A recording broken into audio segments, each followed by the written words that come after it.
कहते हैं कि शब्द बिना धार वाली तलवार होते हैं। यह एक ऐसी शक्ति है जो हमें जन्मजात मिला हुआ है। मानव अकेला ऐसा प्राणी है जो बातचीत कर सकता है, जिसके पास ढेर सारे शब्द हैं, लेकिन इन शब्दों के सही प्रयोग का पता होना बेहद आवश्यक है। एक बार व्यक्ति अपने मुंह से जो शब्द निकाल देते हैं वह कभी वापस नहीं आता। शब्दों से ही बड़े बड़े युद्ध हो जाया करते हैं और इन्हीं शब्दों के प्रयोग से बड़े बड़े युद्धों को टाला जा सकता है। इस संसार में अलग अलग प्रकार के व्यक्ति हैं और सबका हर बात पर अलग अलग विचार भी होता है। आपने अपने जीवन में कई ऐसे व्यक्तियों से मुलाकात की होगी जिनकी बातों से आप एक बार में ही इम्प्रेस हो जाते हैं, जो इतनी चालाकी से बात करते हैं कि कोई समझ भी नहीं पाता है और वह अपना मतलब निकाल लेते हैं।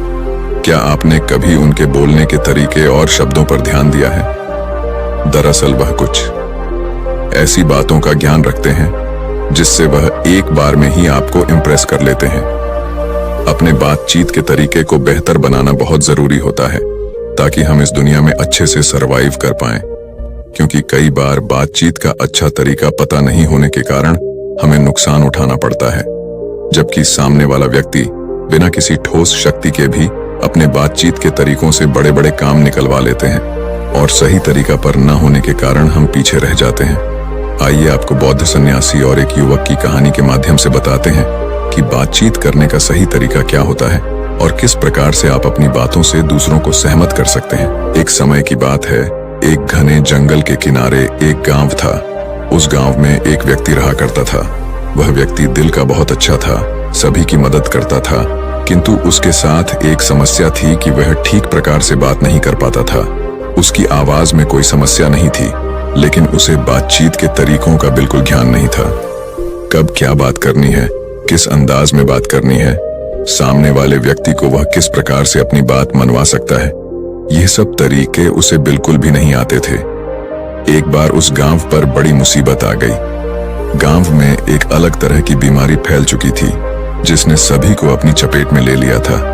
गांव वालों के पास अब राजा से मदद मांगने के अलावा और कोई रास्ता नहीं था, किंतु इन हालातों में राजा के पास जाएगा कौन? बहुत सोच विचार कर सबने निर्णय लिया कि उस युवक को राजा के पास भेजा जाए। दरअसल गांव वालों का यह मत था कि इसे बातचीत करना तो आता नहीं है, राजा को इसे देखकर दया आएगी और वह गांव वालों के लिए अधिक से अधिक धन की व्यवस्था करेंगे। शुरू में वह युवक बहुत अधिक डर रहा था, लेकिन आखिरकार गांव वालों ने उसे राजा के पास जाने के लिए मना लिया। वह युवक राजा के पास पहुंच चुका था, किंतु जैसे ही वह राज्य में पहुंचा उसे इतना अधिक डर लगा कि राजा को यह बताने के स्थान पर कि गांव में बीमारी फैली है और गांव वालों को धन की आवश्यकता है, उसने राजा से यह कह दिया कि गांव वालों को जमीन की आवश्यकता नहीं है, आप उन्हें धन देकर जमीन ले सकते हैं। राजा को यह सुनकर बड़ी प्रसन्नता हुई। तुरंत ही उन्होंने अपने ढेर सारे सैनिक गांव में भेज दिए और सभी को थोड़ा थोड़ा धन देकर गांव खाली करवाने का आदेश दे दिया। यह सुनकर सभी गांव वाले रोने लगे, किंतु राजा का निर्णय भला कोई बदल सकता है क्या? जब वह युवक गांव में वापस पहुंचा तो उसने देखा कि वहां पर सैनिक पहले ही कब्जा कर चुके हैं। सभी गांव वालों ने उस युवक को खूब खरी खोटी सुनाई और रोते रोते अपना गांव छोड़कर चले गए। युवक को यह सब कुछ देखकर बहुत बुरा लगा। वह अपने आप को दोषी महसूस कर रहा था। यदि आज उसके पास बातचीत करने का अच्छा तरीका होता तो शायद गांव वालों के साथ बुरा नहीं होता। यह वह युवक मन ही मन बहुत अधिक परेशान हो चुका था। परेशान मन के साथ हुआ जंगल की ओर चल पड़ा था।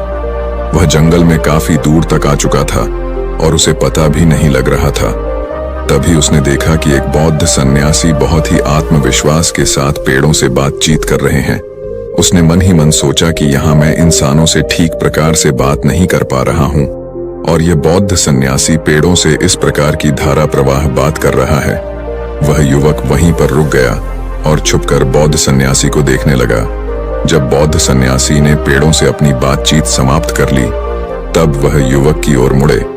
युवक उन्हें देखकर घबरा गया और जाने लगा। तभी बौद्ध सन्यासी ने उसे आवाज देते हुए रोक लिया और उससे उसकी घबराहट का कारण पूछने लगे।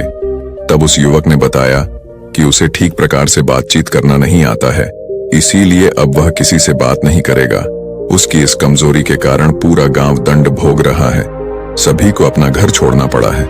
बौद्ध सन्यासी ने मुस्कुराते हुए कहा कि तुम कमजोर हो, ये तुम्हें पता चल गया, लेकिन इसे ठीक करने के स्थान पर बातचीत को हमेशा के लिए बंद कर लेना ठीक नहीं है, क्योंकि यह कमजोरी बार बार तुम्हारे सामने आएगी और बार बार घटनाएं होंगी। इस युवक को बौद्ध सन्यासी पर विश्वास हो गया कि यह अवश्य ही ज्ञानी मालूम पड़ते हैं और इनके पास मेरी समस्या का समाधान है। युवक ने बौद्ध सन्यासी से पूछा कि आप तो पेड़ों से भी इतनी धारा प्रवाह बात करते हैं, कृपया करके मेरी मदद कीजिए और मुझे बताइए कि मैं किस प्रकार से आत्मविश्वास के साथ धारा प्रवाह बातचीत कर सकता हूँ। बौद्ध सन्यासी और युवक दोनों वहीं पर पेड़ की छाया में बैठ गए। बौद्ध सन्यासी ने बताना प्रारंभ किया। उन्होंने कहा कि एक अच्छा से श्रोता ही अच्छा वक्ता बन सकता है। यदि तुम चाहते हो कि तुम्हारे बातचीत करने का तरीका अच्छा हो जाए, तो सबसे पहले सुनना सीखो। कई बार व्यक्ति अपनी ही मग्न में मस्त होते हैं और अपनी बातचीत में दूसरों की बातों को नहीं सुनते हैं। ऐसा करना बिल्कुल गलत है। यदि हम किसी के सामने बातचीत कर रहे हैं, तो उसकी बात को सुनना भी हमारा कर्तव्य है। यदि हम सामने वाले को अपनी बात पूरी करने देते हैं, तभी जाकर वह हमें आत्मविश्वासी मानकर हमारी बात पर ध्यान देते हैं और इस प्रकार से एक अच्छा संचार होता है। अच्छी बातचीत का दूसरा तरीका है विचारों को आसान भाषा में कहना। अपनी बात को आप जितना अधिक से अधिक सरल शब्दों का प्रयोग करके कहेंगे, सामने वाले व्यक्ति पर उतना अधिक असर होगा। जब आप बातचीत को बहुत ज्यादा घुमा फिर करते हैं, तो सामने वाला व्यक्ति उसमें रुचि नहीं लेता है। उसे आपकी बातें बेकार लगने लगती हैं और इस प्रकार आप जो कहना चाह रहे थे वह नहीं कह पाते हैं। स्पष्ट शब्दों का प्रयोग। बातचीत के तरीके में शब्दों का स्पष्ट होना बहुत जरूरी है। बहुत तेज और जल्दबाजी में शब्द नहीं कहने चाहिए। अपनी बात को मीठे स्वर में और धीरे धीरे बोलना चाहिए, ताकि सामने वाला व्यक्ति पूरी तरह से आपकी बात को समझ सके। जब सामने वाले व्यक्ति को आपकी बात में हिचकिचाहट नजर आएगी, तब वह या तो आपका मजाक उड़ाएगा या फिर आपकी बात में रुचि लेना बंद कर देगा। जो भी बात कहनी है, उसे आत्मविश्वास के साथ बिना डरे कहो। यदि तुम्हारे चेहरे पर डर दिखाई देगा, तो सामने वाला व्यक्ति तुम पर हावी होने का प्रयास करेगा। तुम थोड़ा डरे हो, वह अपनी क्रियाओं से तुम्हें और ज्यादा डराने का प्रयास करेगा। इस प्रकार तुम शब्दों को उल्टा पुल्टा कर दोगे। इसलिए अगर मन में डर भी है, तो ऐसा अभिनय करो कि सामने वाले व्यक्ति को तुम्हारे डर का पता ना चले। परिस्थितियों को देखकर शब्दों का प्रयोग करना सीखो। यह तरीका बहुत कम लोगों को आता है। वह बिना को जाने बस अपनी बात रख देना चाहते हैं, किंतु खराब स्थिति में कही गई बात की सफलता का प्रतिशत कम हो जाता है। इसलिए हमेशा सामने वाले व्यक्ति के मूड को देखते हुए और आसपास की परिस्थितियों को देखते हुए ही बातचीत शुरू करनी चाहिए। सामने वाले व्यक्ति की ओर आंखों में देखते हुए बातचीत करना सबसे बेहतर तरीका होता है। ऐसा करने से वह आपकी बात से निश्चित ही सहमत हो जाएगा। यदि आप बातचीत के समय इधर उधर देखते हैं या फिर नीचे की ओर देखते हैं, तब सामने वाला व्यक्ति आपकी बातों पर विश्वास नहीं करता है और समझ जाता है कि या तो आप झूठ बोल रहे होंगे या आपकी बातों में किसी प्रकार का कोई वजन नहीं है। वह आपकी बातों से अपना ध्यान हटा लेता है और इस प्रकार उसे अपनी बातों से सहमत करना मुश्किल हो जाता है। कभी भी अपनी बात शुरू करने से पहले सामने वाले व्यक्ति को कुछ ऐसे शब्द कहें जिससे कि उसे प्रसन्नता हो। उसे आपका अच्छा संपर्क, कनेक्शन होना आवश्यक है, तभी जाकर वह आपकी बातों से सहमत हो सकेगा। यदि उसे जरा सा भी महसूस हुआ कि आप उसके साथ रूखा व्यवहार कर रहे हैं, तब वह आपकी बातों पर ध्यान नहीं देगा। इसलिए अगर किसी से अपनी बात मनवानी है, तो उसके बारे में 2-4 अच्छे शब्द कह देने में कोई बुराई नहीं है। न कहना आना चाहिए। कई व्यक्ति ऐसे होते हैं जो हर परिस्थिति में हाँ हाँ कहते हुए जाते हैं। उन्हें लगता है कि एक अच्छा व्यक्ति बनने के लिए सभी को हाँ कहना आवश्यक है, किंतु ऐसा बिल्कुल नहीं होना चाहिए। आपको ना कहना आना चाहिए। हर परिस्थिति में सबसे पहले अपने आप को रखना चाहिए। अपनी सीमाओं से बाहर जाकर किसी के लिए कुछ करना सही नहीं होता है। जब तक आपका व्यक्तिगत नुकसान नहीं है, तब तक मदद करना ठीक है, किंतु व्यक्तिगत नुकसान उठाते हुए किसी को हाँ कर देना सही नहीं होता।